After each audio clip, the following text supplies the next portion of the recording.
First of all, the EPAC TV News welcome. Central California, America की Los Pedro National Forest की खंगहुदन हौरखिबा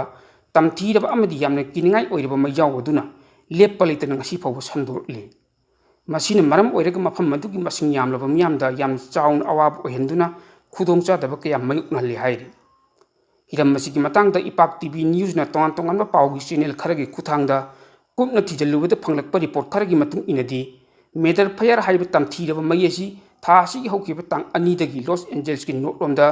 mile चामरुम चलगा लैरिबा Luis Obispo county की new कुयामादा लैब नेशनल फॉरेस्ट अमदगी खंगहौदन हौरखिबनी हाइना CNN न्यूज हाइब न्यूज चैनल अमन हाइरि मफम मदुदा अकनब नुसि लेप्तना सिटप मरमनसु मैयसी यामना थुना संदोरकपदा अचौब मतेंग ओइरि मैयसी यामना थुना संदोरखिबना मरम ओइरगा हौजि फावबगी ओइना लम एकर लिसिंग मरफु हेनबदा अकीब फंग चकले मेदर फायर असना हौजि फावबगी ओइनदि तोंगान तोंगान स्ट्रक्चर हुम्फु हेन मै चाखिदुना उट ओनख्रे हाइरि मियोइ लिसिंग कया अमना तोंगान तोंगान साफगदब मफम कयादा थैदोक्तुना चंगजफम लौनरि मैयसी कंट्रोल तौननबगी दमकता अमेरिका लॉस एंजल्स की लेंगाक फॉरेस्ट डिपार्टमेंट अमदि तोंगान तोंगान लुप कयान अकनब मोंगदा मैयसी मुथतननब खोटनरि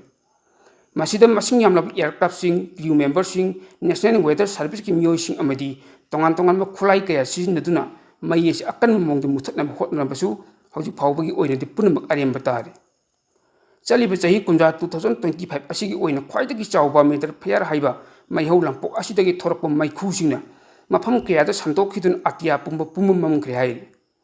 अमोटपा अमदि मनम नमथीरब मैखु असिन मरम ओइरगा मियामदा तोंगान तोंगान अना अयेक यरोप याबगी अकीबसु लैनरि मसिन मरम ओइरगा हिरम मसिग मरि लिनब डिपार्टमेंटना अकनब सेक्शन थौरंग लौखटपसु लैख्रबनि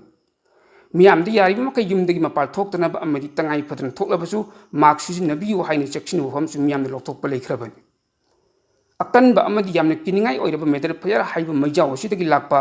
तोंगान तोंगानबा चैथिंग कयादगी ngakthoknanabagi dabakta California government lokalakpa section thorang salom oina तोंगान तोंगान इंटरसिटी रोड याउन स्टेट अमदि नेशनल हाईवे कयासु चथोक चसिंग तौबदा अथिंग थमजिंख्रे लंबी चथोक चसिंग तौबदा अथिंग थमजिंखिबा असिन अमक हेन मियामना खुदोंचादब कया मयुकनहल्ले तमथीरब मैयसी मतौ करम हौरखिबनो हाइबगी मतंगदा हौजि फावबगी ओइनदि चपचाना खंगबा ngamdri अदुबु हिरम मसिग मरि लिनना असेंग अदु ममुतान खंगनबगी दमकत मरि लिनब अथॉरिटीना यामना कुपना थिजनबदि हौजि हौजि चथरिबनि अकीब फंगना चाइब मैयसीदा मसा मसागी युम कन्ननबा होटनबदा मियोइ खर असु अपन यावखिब नतना हौजि फावबगी ओइनदि मियोइ अमता सीबगी पाउ लैत्रि हाइना इपाक टीवी न्यूज नि हिरम मसिगी मतंगदा कुपना थिजलुबदा फंगबा पाउगी सोर्स खरना हाइरि निंगसिंगबा याइ ngasiदगी था खरगी ममांगदसु कैलिफोर्निया की लॉस एंजल्सता सांत अना हाइब तमथीरब मैहौ लंपोक थोक्तुना तोंगान तोंगान स्ट्रक्चर लिसिंग 35 हेन उट ओनख्रबनि लोइनना तमथीरब मै अदुन मरम ओइरगा मियोइ लाख अनि हेनबसु तोंगान तोंगान मफम कयादा रिलीफ कैम्प हांगदोक्तुना चंगजफम लौदुन लैनरिबनि हाइरिब इतोन फायर हाइब किनिंगाई ओइरब मै अदुदा ममल यामलब मियो कुंथा हेनबगी पुंची मंगनख्रबनि लोइनना तमथीरब मै अदुन उट ओइना मंगनख्रब तोंगान तोंगान स्ट्रक्चर सिंग अमदि तोंगान तोंगान मफम कयाबो महौसागी फिवमदा हंजिलकनब सेमगतपदा ngasi फावबद मपुंग फाद्रिबनि मसिन मरम ओइरगा मै चाखि मफमसिंग अदुगी मियो लाख कयागी अवाब चैथेंग ngasi फावबद कोकप लैत्रिबनि हाइनसु पाउगी सोर्स असिन मखा तारे अतोप पाव अमना मणिपुर की हानगी चीफ मिनिस्टर एन बीरेन ममांगी लेंगाक सोइरंबनि हाइबसी महाकी ममंगदा फाव हाइरंगनि खल्ले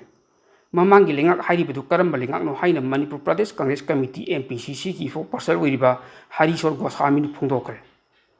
वफम असी इम्फाल की बीटी रोड लेब कांग्रेस भवन पांथोखिबा पाउगी मिफम अमदा महाकना फोंदोखिबनि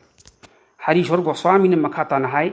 BJP न ताम अनिरक लेंगाक पैरकपनि ताम अमदा कांग्रेस न तौरम एडमिनिस्ट्रेशन सिंग अदु सेंदोप ngamdrab लेंगाकति मणिपुर मतिक चाब एडमिनिस्ट्रेशन तौरपदा अफब ओइरोय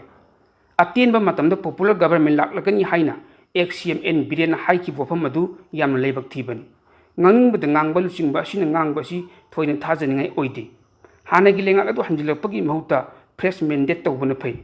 manipur knowledge silekli hairaga CM gi phamdagi karamna biren resign tawkhibano manipur insurgency nam thanaba kaladan project mai paknaba indian illegal immigrant siznaraga tawbu thau mali haiki makna hai amaromda india si kokki leinana naraba mi anina panbani haibada haiman muthokloi India के prime minister Narendra Modi मिनुंसी अमत मसाद फाउदबा sociopathic अमनी अदुगा Home Minister Amit Shahanabu oidaba ngangbada halingdraba miyoyni mahak maithomenia haiba lainana narabra haiba chingnadaba sungamde aduga XCM Birena ngangingba wa pangangta ngangba misak amani mahaki wa khudimak sanjena kaina chabagi warigum thokle Amit Shahna phongdokibada sugi ground rule violence tawbada cherak pigani numit 15 gi manungda peace normalcy hanjilakani Commission of Inquiry of Manipur Violence 2023 linkat kiba sahi ani helaba report puthorakpada natana judgment tawduna Amit Shahna oina hairaga leibasina commission leibagi mathau kari tari Manipur tholiba lalasi illegal immigrants sing thokan bani ethnic classes ni haina hana mamangda masamana Manipur laktuna phongdok angkiba leirabasu ngasi fawba thabak oina pangthok ngamdriba asina takpadi State BJP ki leader sing dasu achauba lusing ba ani laina simak narabra haibagi singnada bungamde chatpa yai hairaga buffer zone thamjilaga chathok tasin yadaba emergency ki matambu khwaidagi phaba matamni haina kalamis kharna chu phongdok palai khrabani hauki bukumja so isimaga chamapal humra tare taruk suba lok sabha election da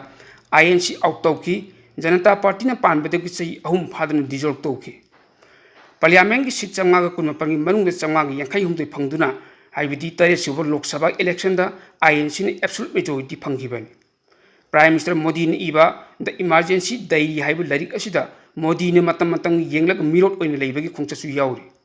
democratic oiba khongjang changsilaga Modi na kari saklo libano Gandhi and Nehru di adumna tawkhide hairibu larik asi cham aran bani hairi mak nai nongmei kapa amadi mikap miyaw kolgi makhol taba lepkraba Manipurda normalcy handilak natte chathok chasin yaba relief camp da changjafam lodun leiba IDP sing mayumda handil hanbaga loinana mapung phana lalol itiki thabak chathaba yaraba matam aduda Manipur si mahusagi phibam da handilakpa adu oigedoibani adubu masidi BJP lengak na thabak oina pangthok ngamdana hodi phawbu leiri haibu wafamsu Congress ki spokesperson Harishwar Goswami na wamising da phongdokki nakalam romda Hamas amadi Israel ani gi marakta thakun mathoiram Gaza da thukna dun lakhiba lan ceasefire chatna dun lan lo sinbi yabagi phibam amad lakhri haina report amana hairi report asigi matungina thakun mathoi pharab lan asida hoji phawbagi oina Israel gi lanmi singna Palestine masa lising yankhai tere ka chani humphuni pal hat khre aduga lan asida chokhiba mi gi masingna lakh amaga lising kuntha manga chatuk kun mangai rom hen kre hairi loidena haukiba pung kun mari gi manung asida chu Israel gi lanmi singna chatakiba attack ta Palestine masa kuntha manga rom chu hat khre hairi ningsing bayabadi Hamas amadi Israel ga Gaza da thukna dun lakliba lalasi haukiba kumja 2023 October gi tang tareta Hamas na Israel da landa aduna miyoi lising amaga chama kuthama pal hat kiba amadi miyoi chani romna phaduna pukiba aduna maram oiraga lana sing ngasi phawba sokna lakkibani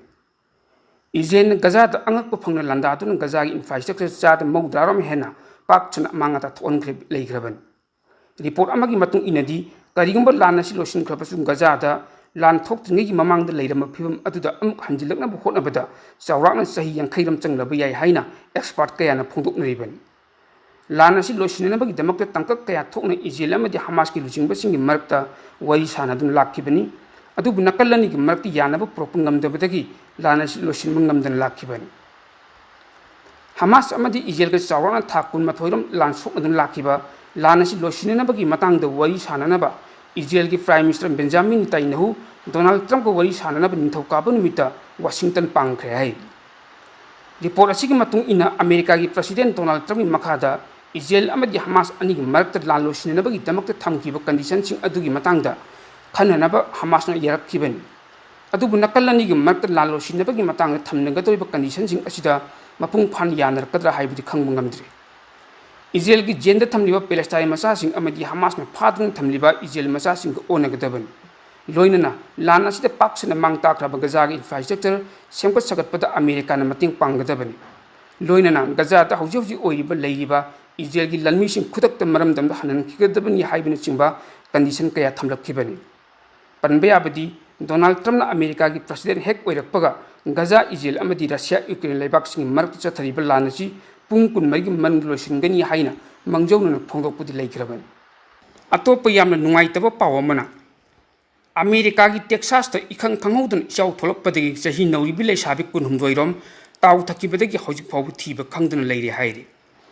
leisabi sing adu Texas ta summer camp yadun leirambani adubu summer camp pangthopam oiriba mafam aduda akan isel gi ising chensilakpaga loinana ichaw tholakpadagi hairiba sakhen bi leisabi sing adu taw thakibani hairi Report amagi matung ina Texas da tholibi ising ichau asida hojik phawbagi oina punna miyoi kun marirom sigre haujoji thiba khangdana leibi sakhen bilai sabi thiba ngamnanabagi damakta rescue team sing helicopter sizinaduna thiba humbagi thaba akan mamong chathari hairi laibak thiba tawdu adu lai sabi sing aduna summer camp pangthokliba mafam nakna leiriba Guadalupe haina khangnaba turelgi imai suknagi minute ni phumanga gi manungda phut kun taruk hena wangkhalktuna akan mamong ising chendrakhibani turel mapanda summer camp pangthokliba lai sabi sing adu ising iseladuna mafam khangdana chenduna chatkibani Guadalupe turel mapalasi laibak asigi miyamna summer camp pangthokpagi khwaidagi pamnaraba mafam amani haina ichaw adu lai sabi kulumdoi khakta natana angang kharasu chenthaki haina report asina hai hauji phawbagi oina thiba khangdana leiba miyoisingi manungda imung manunggi miyoisina laingakta athubu matamda thiba phangnanaba hotna biu haina akanma pressure kaya se pirakpa leiri hai miyamda khanganjaba ama Ipak TV News ki pau kanagum kharana download tawraga link haptabida tongan ma social media page WhatsApp group amadi Facebook page sing thagat piriba adu khudak asidagi tawbidana ba nol na haijari Ipak TV ki pau sing amadi channel asigi tongan ba posting bo atopada share tawning ba natraga any mong amada thagat ning ba leiragadi pau adu ki link yawn thagat pi link yawn share tawbiriba miyo singbudi Ipak TV na thamoi sena thagat ba phungdokjari haijari bofam sing asibu tungoinaraga makhatar download tawraga link haptabida post thagalakpa thengrabadi logi mateng lorga copyright claim tawduna action lawjaragani miyam ki damak leijariba Ipak TV News haiba YouTube channel amadi FB page asibo like share subscribe amadi follow tawbiduna tung koini miyam ki seba tawbu ngamnanaba support tawbiyo haijariba editor Ipak TV News